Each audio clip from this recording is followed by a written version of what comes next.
Il est 22 h, bonsoir à toutes et à tous et merci de nous rejoindre pour cette nouvelle édition. Voici les principaux titres.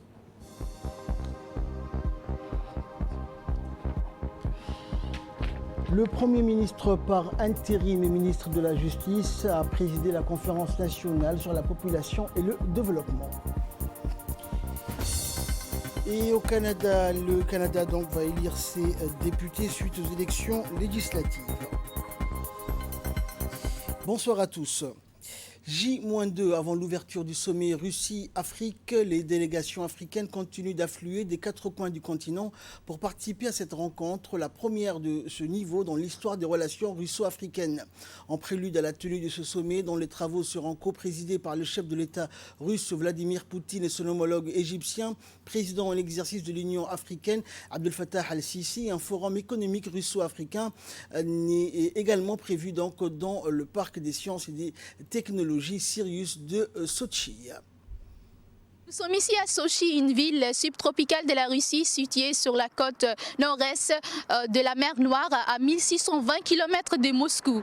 La ville est une importante plaque tournante des transports ainsi qu'un grand centre économique et culturel. Mercredi 23 et jeudi 24 octobre 2019, Sochi accueillera les tout premiers sommets Russie-Afrique auquel participera le président de la République, son Excellence Ismaël Omar Guelleh, qui sera à la tête d'une importante délégation djiboutienne. La ville abritera également un forum économique réunissant les principaux dirigeants africains et russes, ainsi que des représentants des grandes entreprises. Des accords commerciaux, économiques et d'investissement devraient être signés. Le forum se penchera sur les domaines clés de la coopération entre la Russie et les pays africains.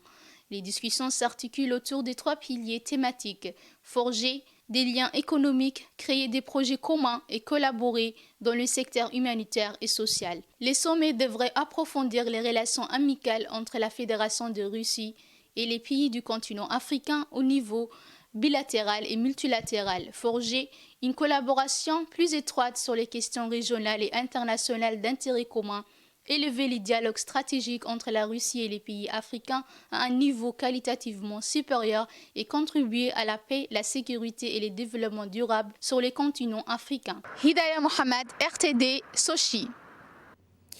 Également dans l'actualité, le Premier ministre Abdelkader Kamel Mohamed est arrivé en début de soirée à l'aéroport de Haneda de Tokyo, où il a été accueilli par l'ambassadeur de Djibouti au Japon, Ahmed Araita. La délégation conduite par le Premier ministre a rejoint par la suite l'hôtel New Otani où l'attendaient donc des officiels japonais et djiboutiens. Le Premier ministre participera demain, mardi 22 octobre, au Palais impérial de Tokyo à la cérémonie d'intronisation du nouvel empereur Naruhito qui succède à son père Akihito. L'empereur Naruhito a officiellement accédé au trône le 1er mai 2019 en tant que 126e empereur du Japon au lendemain de l'abdication de son père Akihito pour cause d'âge avancé. Après la cérémonie d'intronisation, le Premier ministre aura également des entretiens bilatéraux, notamment avec la vice-présidente de la JICA et le ministre japonais de la Défense. Lors de ces rencontres, les discussions vont porter sur le renforcement des relations entre le Japon et la République de Djibouti.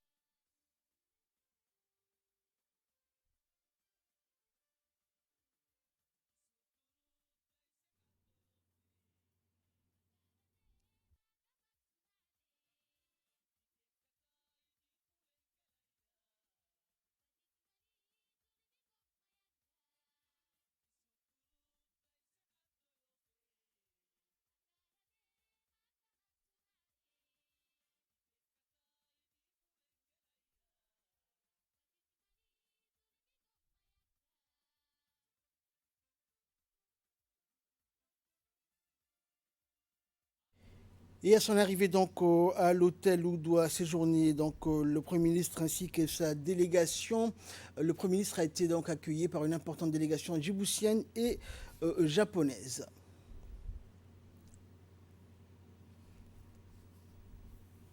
Et c'est demain, donc, au mardi 22 octobre, au Japon, qu'aura lieu l'intronisation du nouvel empereur, Naruhito, qui succède à son père Akihito. Cet événement, qui est d'une importance capitale pour le peuple japonais, est rentré donc dans une nouvelle ère suite à l'abdication.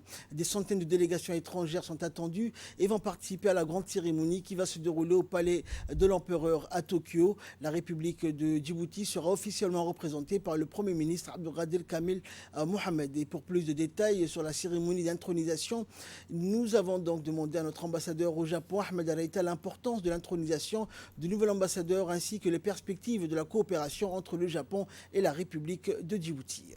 Un nouvel ère s'annonce pour l'Empire du Soleil Levant. Un nouveau empereur sera intronisé demain au Japon. Avant, c'était l'empereur Akihito qui était sur le trône. Il a laissé la place de son vivant à son fils.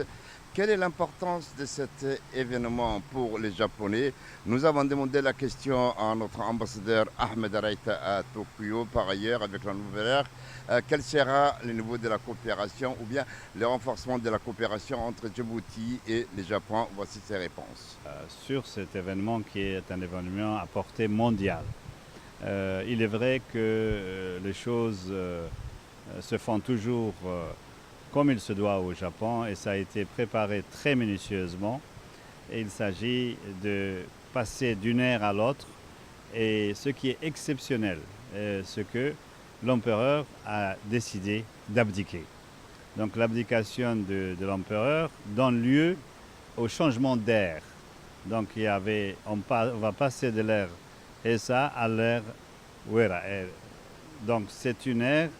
Cela veut dire que c'est vraiment une ère de prospérité, de paix et en harmonie aussi avec la nature, comme, n'est-ce pas, est déjà basée en quelque sorte, détermine le comportement de la société dans son ensemble et de tous les individus. Donc c'est le monde entier qui est attendu.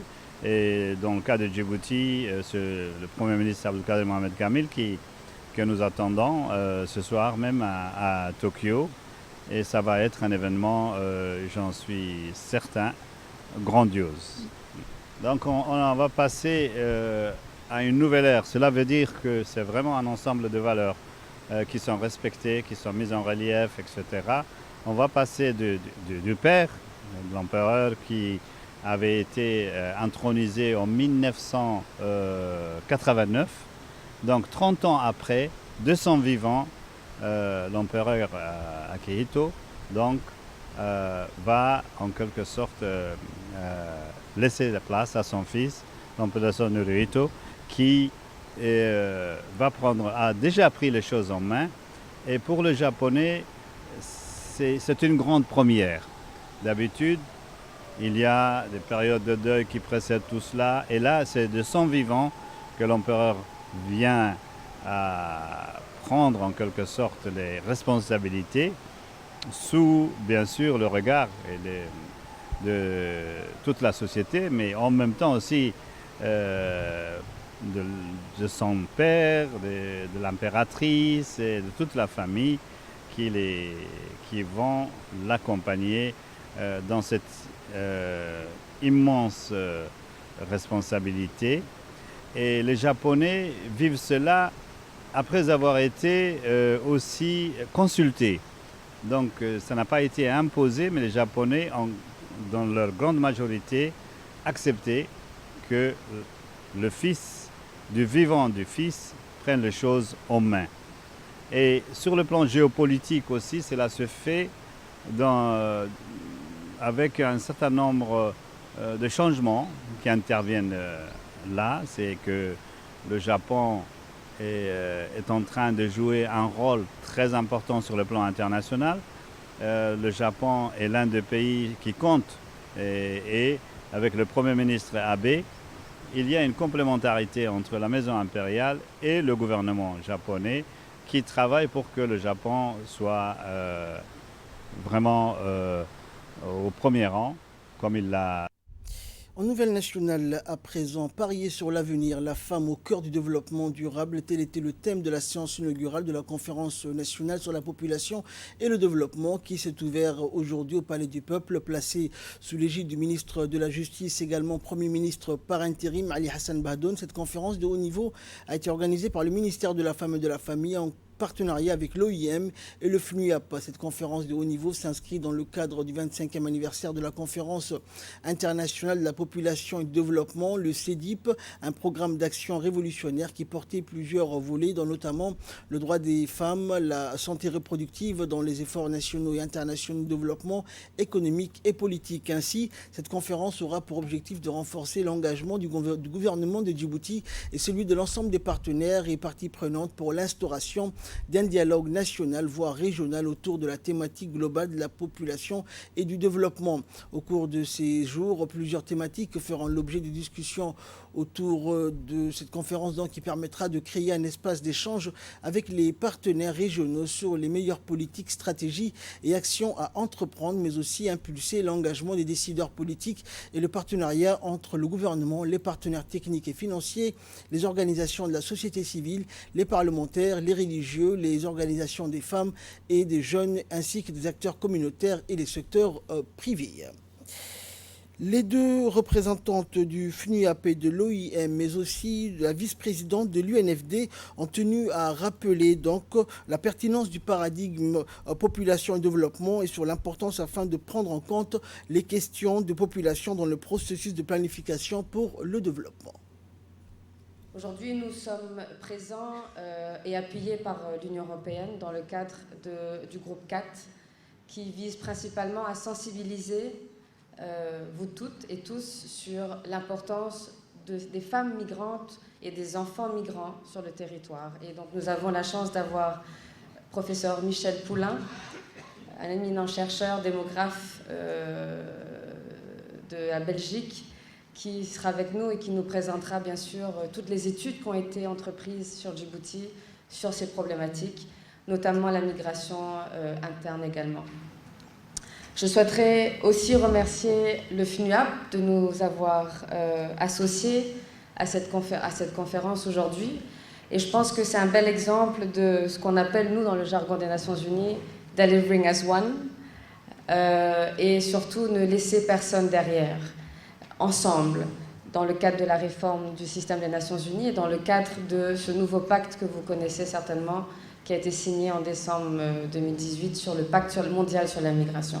En 1994, donc il y a 25 ans aujourd'hui, se tenait une conférence historique au Caire.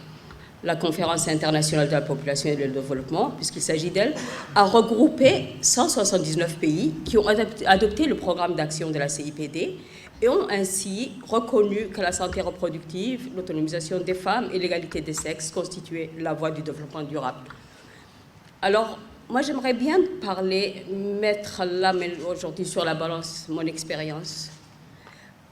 J'avais participé à cette conférence de 1994 en tant que cadre djiboutien. Je travaillais au bureau central de recensement et j'étais présente lorsque Djibouti a participé à différents niveaux à cette conférence.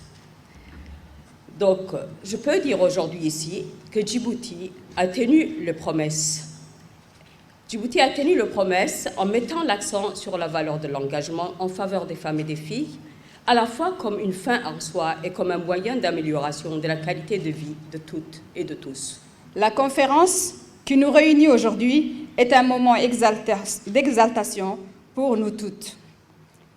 Déjà très engagés, c'est une belle perche qui nous est tendue pour poursuivre nos efforts dans la construction de l'avenir de notre nation. Car oui, c'est un nouveau pari que cette conférence nous lance, celui de contribuer encore plus au développement national. Distingués invités, mesdames et messieurs, depuis la première conférence de Caire en 1994 sur la population et le développement, puis toutes les réunions qui ont suivi à un intervalle de 25 ans, notre pays a pris toutes les dispositions et s'est donné le moyen nécessaire pour atteindre les objectifs de la CIPD. Et pour sa part, la ministre de la Femme et de la Famille a tenu à rappeler que pour mener des réflexions stratégiques permettant d'accélérer la promesse du Caire, il faut une concertation avec toutes les couches de la société pour arriver à un consensus général ancré dans une vision commune. On l'écoute. Il faut expliquer à la population, à travers les médias, à travers ce genre de conférences, pour dire voilà ce que le pays a fait avec vous et pour vous. C'est l'objectif principal de cette conférence. Donc faire le bilan de tout ce qui a été réalisé pour atteindre les objectifs de la CEPD. Mais pas simplement présenter un bilan, mais réfléchir sur ce bilan. Réfléchir sur ce bilan, comment pouvons-nous atteindre les objectifs et accélérer à travers des actions pertinentes pour atteindre ces objectifs. Donc c'est l'objectif de cette conférence. C'est vous présenter un bilan, réfléchir avec vous, quand je dis vous, les dirigeants, les élus, la société civile, les femmes, les jeunes et tout le monde. Donc réfléchir avec vous sur les actions à entreprendre pour accélérer l'atteinte de ces objectifs-là.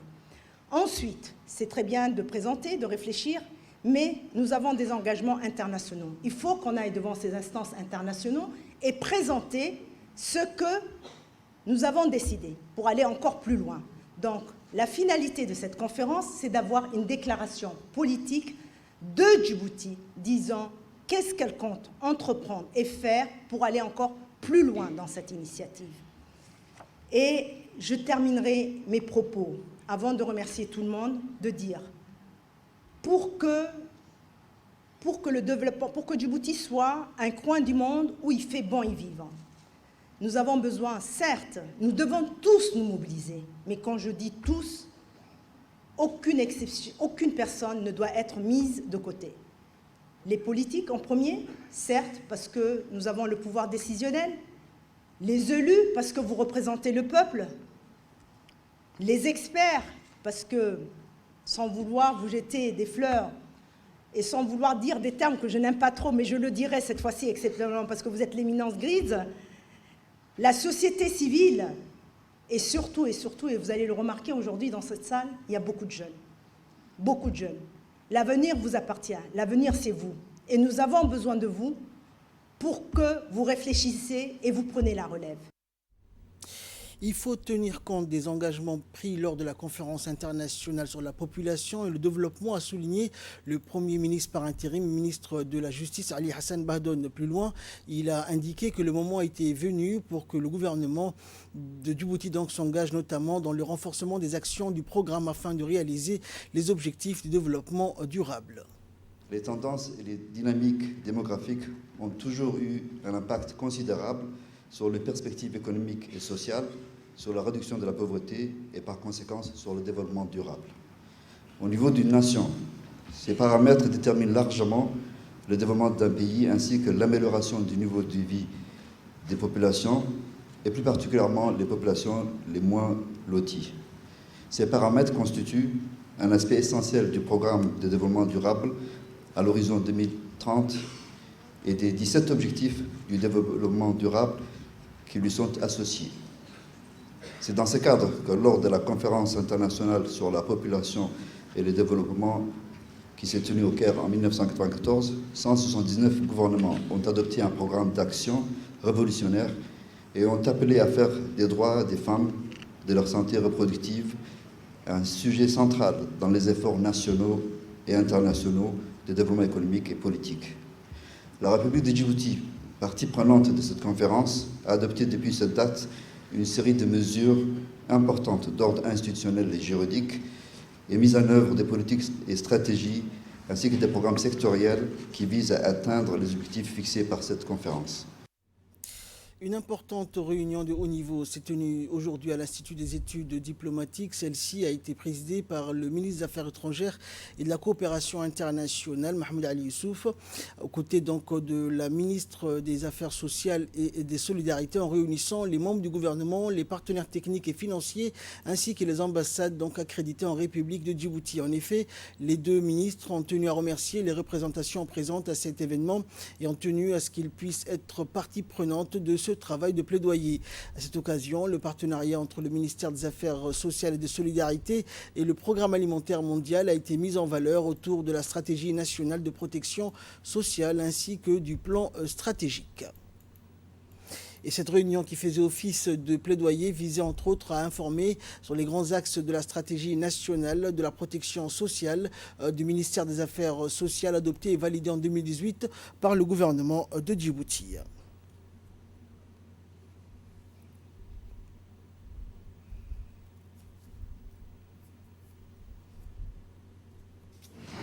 La deuxième, un appel. Seulement si on est tous ensemble, on peut réussir vraiment à aller au-delà d'où l'on est. On peut sortir de la pauvreté et appuyer et accompagner le gouvernement dans ses priorités. Et là, c'est où vraiment chacun, le PAM, un premier qui est pionnier dans ce système de protection sociale, mais aussi tous les restes du système, doit travailler une main dans la main pour vous accompagner.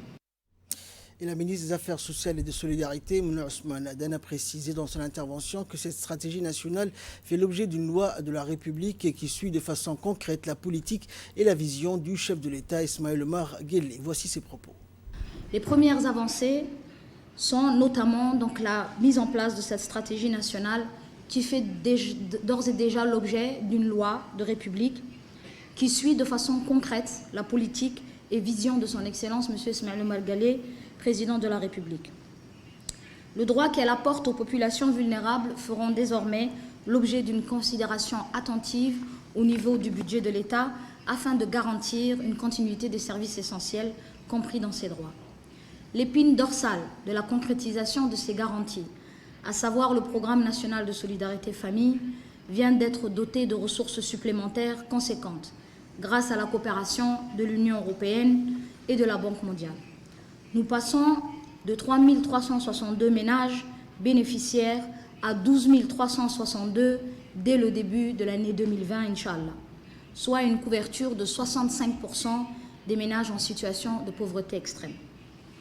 L'élargissement du nombre des bénéficiaires s'est accompagné aussi par l'extension des programmes en zone rurale, connue pour l'importance de la pauvreté qui y sévit.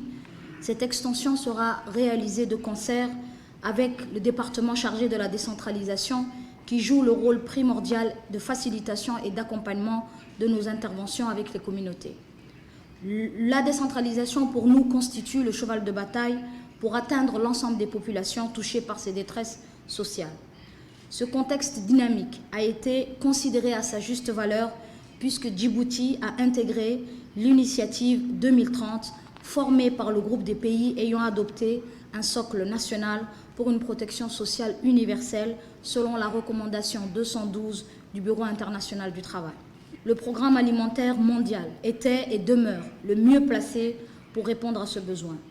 S'il s'en est souvent acquitté avec professionnalisme, nous sommes ravis de constater que son programme pays de Djibouti pour les années 2020-2024 opère une réorientation de son intervention plus en phase avec les ODD, dont notamment l'ODD 2 qui est zéro faim, et l'objectif prioritaire de notre stratégie, la lutte durable contre l'insécurité alimentaire.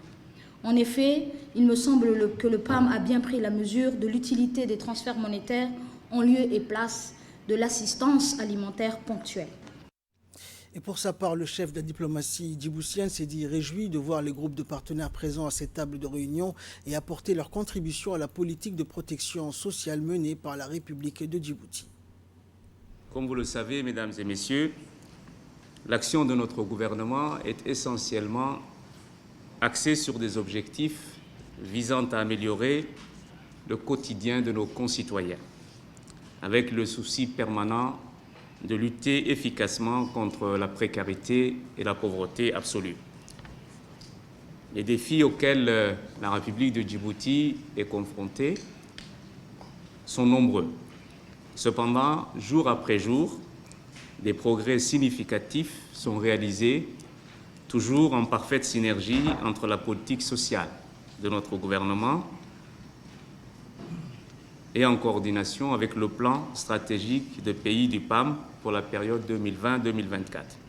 Bien entendu, les actions du gouvernement dans ce secteur sont variées et impliquent de nombreux autres partenaires que je tiens ici à remercier. Toujours est-il que la sécurité alimentaire et la nutrition sont les bases du mieux-être de nos populations. sans oublier les populations flottantes et les réfugiés, qui sont également pris en compte dans ces programmes. Je tiens tout de même à lancer un appel à nos partenaires pour compléter le gap de financement de la stratégie nationale de la protection sociale, SNPS 2018-2022, pour laquelle beaucoup de fonds ont déjà été mobilisés, mais les besoins sont tels et que ce gap aujourd'hui est devenu pressant. Et à l'issue de cette réunion, la ministre des Affaires sociales et des Solidarités a, dans une interview accordée à notre confrère Ali Abdillahi, indiqué que cette réunion des groupes des partenaires sur la protection sociale consiste en l'adoption d'une loi sur la protection sociale et créant ainsi l'économie sociale et solidaire à Djibouti. Cette loi, a-t-elle précisé, régule le secteur en renforçant les solidarités productives à travers les coopératives et toute autre entité de l'économie sociale et solidaire. Également dans l'actualité, l'Assemblée nationale a organisé aujourd'hui une journée dédiée au renforcement des capacités professionnelles pour les femmes parlementaires. Cet atelier interactif a lieu dans le cadre du projet PRAN financé par l'Union européenne et mis en œuvre par l'Union interparlementaire en étroite collaboration avec l'Assemblée nationale djiboutienne. Et à l'atelier qui a été ouvert par le président de l'hémicycle, Mohamed Ali Ahmed, en présence de Mme Megmoun, ancienne ministre et experte de l'UIP, spécialiste des questions de gouvernance et de genre, le président Ahmed a rappelé que l'Assemblée nationale compte désormais 17 femmes parlementaires au sein de l'Assemblée, soit 26% des sièges. Ce pourcentage place Djibouti au-dessus de la moyenne mondiale. Il a également indiqué que pour les voix des femmes parlementaires puissent être entendues, il est nécessaire qu'elles puissent être bien formées à l'exercice de leur mandat. La journée concerne plusieurs activités de travail qui vont permettre aux femmes d'acquérir de nouvelles compétences. Qui vont vous permettre d'acquérir de nouvelles compétences. Ces acquis vous seront précieux dans l'exercice de votre mandat de parlementaire et pourront bénéficier à l'ensemble de l'Assemblée nationale. Des activités sur le travail en circonscription, sur la communication, sur le leadership et sur le contrôle du gouvernement sont prévues. Vous allez donc avoir un large éventail de connaissances qui vont pouvoir vous aider à remplir avec sérieux, conviction et efficacité la mission qui vous a été confiée par la population djiboutienne. Par ailleurs, je me réjouis d'accueillir prochainement au Parlement 2 projets de loi émanant du ministère de la Femme et de la Famille portant d'une part sur la parité homme-femme et la représentation au pouvoir des décisions et d'autre part sur la protection, prévention et prise en charge des femmes et enfants victimes de violences. Je vous remercie et je vous souhaite à toutes une riche et fructueuse journée de travail. Le ministre de l'économie et des finances, Ilyas Moussa Daoualé, le vice-président de la Banque mondiale pour la région du Moyen-Orient et l'Afrique du Nord ont signé vendredi dernier un financement de 28 millions de dollars pour le secteur de l'éducation. Le projet pour l'élargissement des possibilités d'apprentissage qui sera mis en œuvre par le ministère de l'Éducation nationale et qui est financé conjointement par la Banque mondiale à hauteur de 15 millions de dollars, dont 10 millions de crédits concessionnels de l'IDA et 5 millions de dons provenant du guichet pour les réfugiés et leur communauté d'accueil de l'IDA, 9,3 millions de cofinancement du partenariat mondial pour l'éducation et 3,9 millions de financement attendus de la fondation Qatari Education. La préfecture de la région d'Ali Sabié, en étroite collaboration avec le conseil régional de la ville, a entrepris des opérations de nettoyage de grande envergure des ordures ménagères jonchant un peu partout dans la ville d'Ali Sabié, donc dans la matinée du samedi 19 octobre dernier. Sur l'initiative du nouveau préfet Moussa Danmigane, qui avait fait savoir lors de sa prise de fonction le 15 septembre dernier de sa ferme volonté de rendre l'environnement urbain de la ville Assad Diogo beaucoup plus propre, notant aussi la présence sur place de 2 membres du gouvernement natifs de la région, le ministre du Travail Ismaïl Ibrahim Roublé et son collègue de la Santé et Mohamed Warsama Diriye, ainsi que la participation active des députés de la région, des organisations humanitaires opérant dans les les camps de réfugiés, le HCR, l'ONARS et LWF. Sans oublier également la venue à Ali Sabié de nombreux cadres de l'administration nationale et autres individus issus de cette partie du sud-est du pays. Après celle-ci, la création officielle de l'Office de la voirie d'Ali Sabié est annoncée solennellement par la préfecture.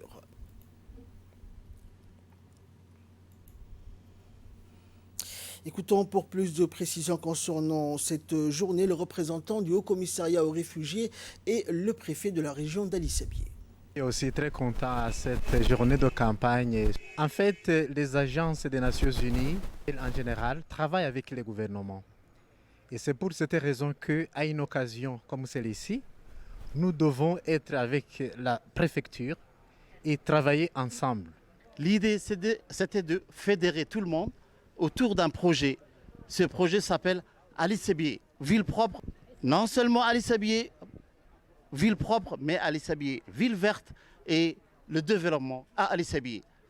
Nous remercions les ministres donc, du Travail et de la Santé, sans qui ce travail n'aurait pas pu se faire aujourd'hui. Nous remercions les députés d'Ali Sabié qui étaient présents avec nous, à côté de nous, tout au long de ce processus. Ce n'est pas seulement la préfecture, mais la préfecture ne peut rien faire sans le conseil régional. Et les deux ne peuvent rien faire sans la population d'Ali Sabié. Le service de santé des armées et la direction de la médecine d'unité abritait donc aujourd'hui une cérémonie de fin de formation des jeunes recrues des forces armées djiboutiennes. Plus de 20 stagiaires repartis dans les différents centres de formation de santé des armées ont ainsi reçu une formation technique spécialisée dans les domaines, plus précisément dans l'informatique, aide-soignante, et qui a duré 9 mois. Cette clôture de formation donc a été présidée par le chef d'état-major général des armées, le général de corps d'armée Zakaria Cheikh Ibrahim. La cérémonie a vu la participation du chef d'état-major à la défense, du général de division, du conseiller du chef d'état-major et un bon nombre d'officiers supérieurs des forces armées djiboutiennes.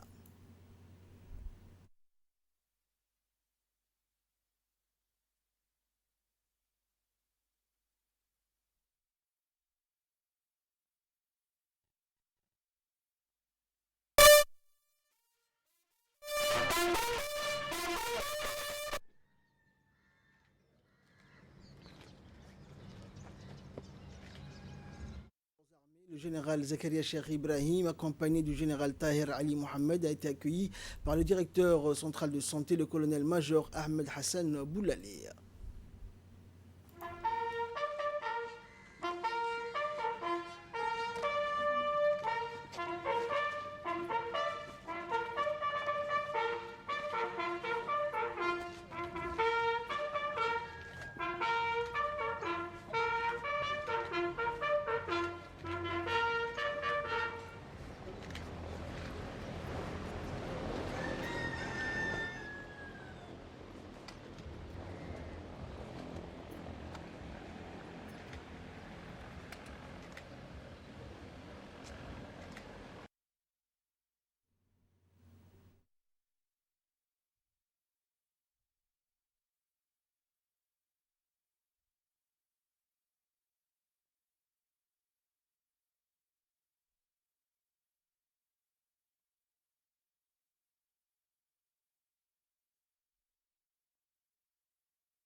Et une fois le général Zakaria Cheikh Ibrahim installé à la tribune officielle, les présidents des commissions de supervision de différents stages ont à tour de rôle pris la parole pour proclamer les résultats attendus. Les meilleurs stagiaires de chaque discipline ont pu bénéficier par la suite d'un avancement exceptionnel au grade supérieur pour leur mérite et leur dévouement après 9 mois de sacrifice et de courage.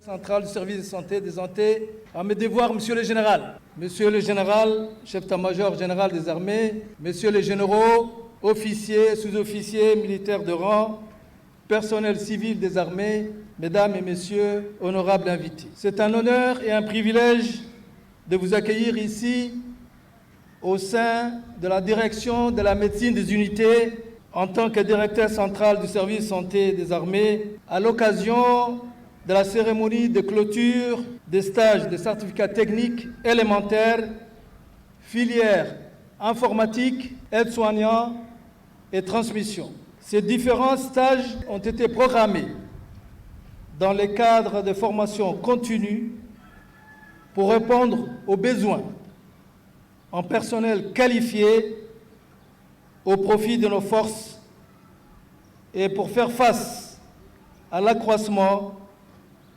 et au rajeunissement de son effectif, ainsi qu'aux multiplications de ses missions à l'intérieur comme à l'extérieur. Sans tarder, je laisse la parole au président de la commission d'examen. Commission d'examen du CTE informatique. Le certificat technique élémentaire a sanctionné une formation qui s'est déroulée au CITA. Un examen a eu lieu à l'issue de cette formation au profit de 10 personnels féminins de l'armée de terre, épelés les noms des 3 premières. Deuxième classe, Bahira Omar Dihoud, qui a eu une moyenne de 18,5. Deka Moumin Khayat, 18,6. Et Rahma Rachid Nour, avec une moyenne de 17,43. Commission CT Transmission. Abordement général à l'obtention de certificat technique élémentaire aux missions de stage a duré 9 mois. Premier, Saïd Ahmed Hussein. Deuxième, Kabral Omar Ismail Bouh. Troisième, Yassine Suleiman Abdi. Commission CTE aide-soignant. À vos ordres, mon général. Le stage CTE aide-soignant a duré 10 mois. J'appelle les 3 premiers de la promotion. Premier, deuxième classe, Ahmed Hamadou Ali, Riyaté. Deuxième classe, Hamdi Mohamed Hadli, Riyaté. Troisième, Kabral Awale Miguel Fourre, Riyaté.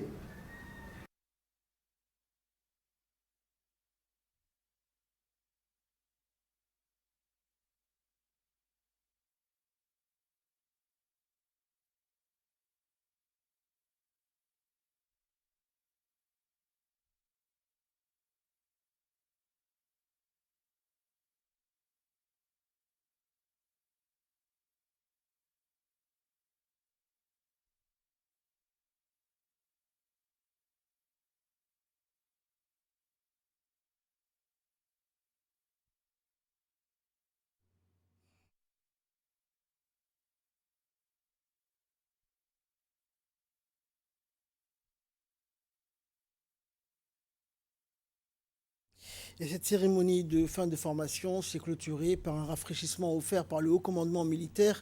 Des cadeaux ont été remis également aux bénéficiaires de ces formations et des animations musicales pour terminer de la troupe Harbi des forces armées djiboutiennes.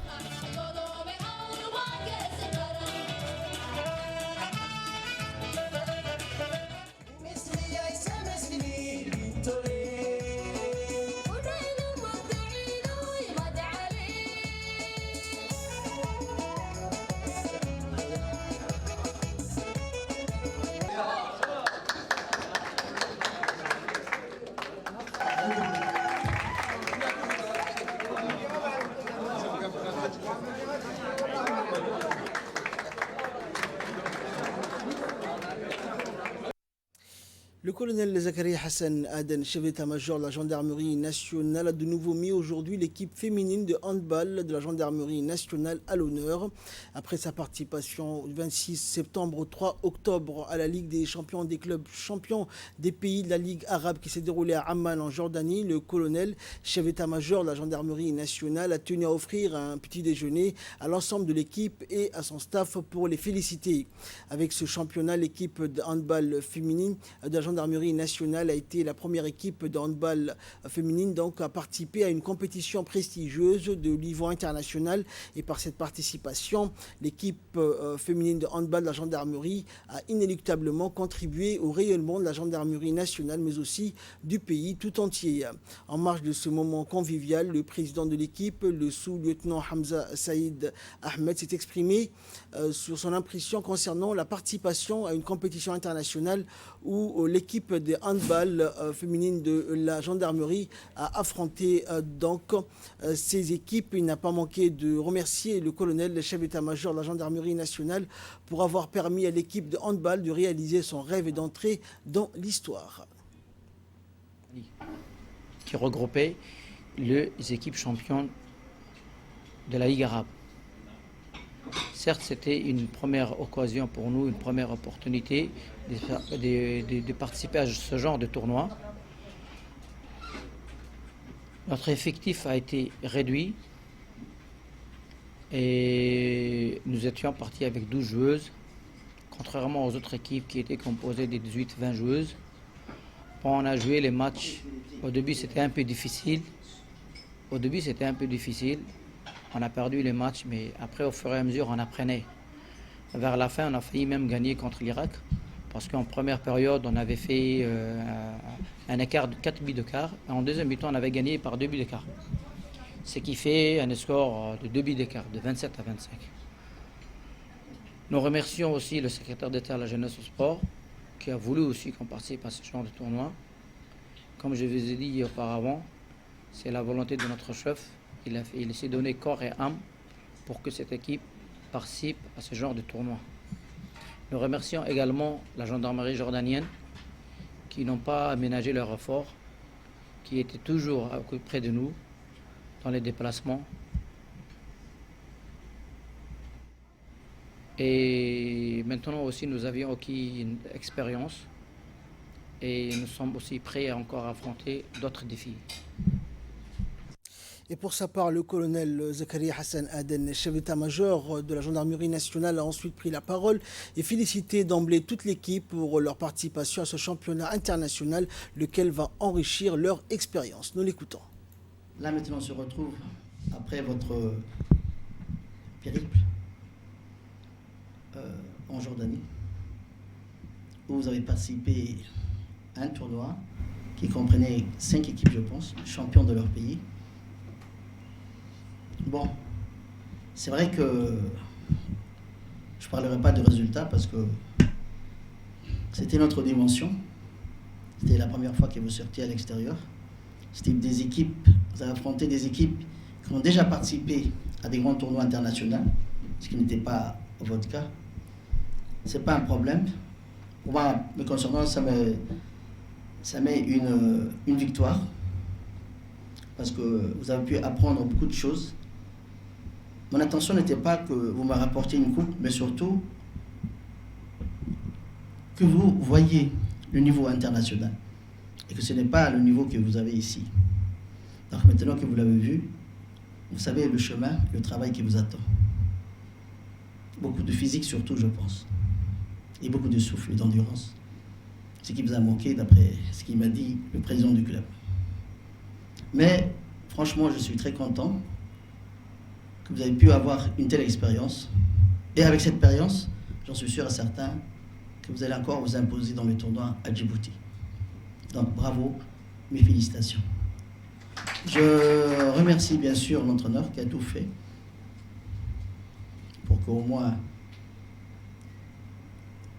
au cours du tournoi vous êtes amélioré, ce qui prouve que le dernier match vous avez failli gagner contre l'Irak. Donc il y avait une différence de 1 but. Donc cela montre que vous avez progressé. Ce qui veut dire que la prochaine fois, vous ferez mieux.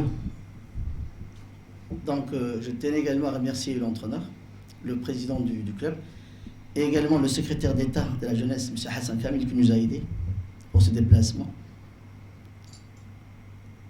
Et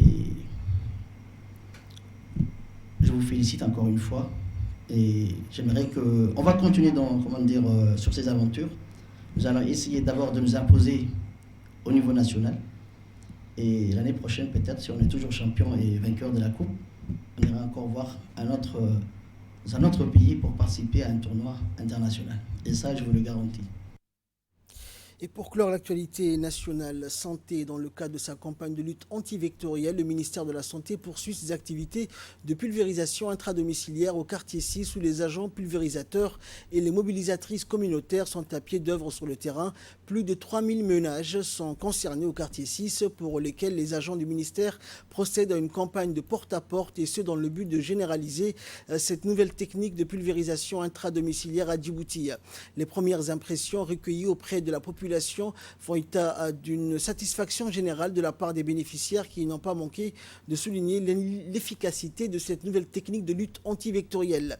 L'introduction de cette nouvelle approche de lutte antivectorielle répond aux directives ministérielles relatives aux actions préventives consistant à apporter des solutions appropriées et efficientes de manière à réduire la prolifération des moustiques, des mouches ainsi que tout autre insecte qui sont vecteurs dans la transmission du paludisme.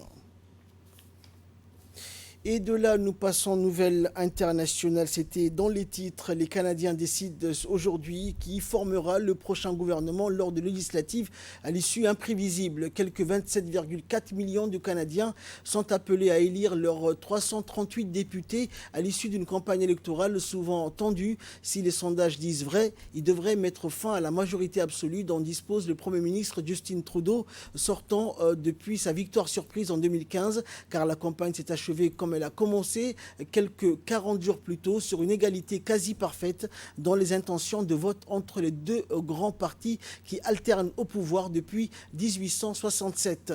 Du jamais vu depuis des décennies selon les commentateurs. Les derniers sondages placent le Parti libéral du centre de Trudeau entre 31 et 34% et les conservateurs de droite entre 32 et 33%. Selon les projections, ces chiffres ne permettraient à aucun de ces deux partis de franchir la barre des 170 sièges qui garantit une majorité absolue. C'est tout pour cette édition. Merci de l'avoir suivi. Excellente soirée sur Télé Djibouti.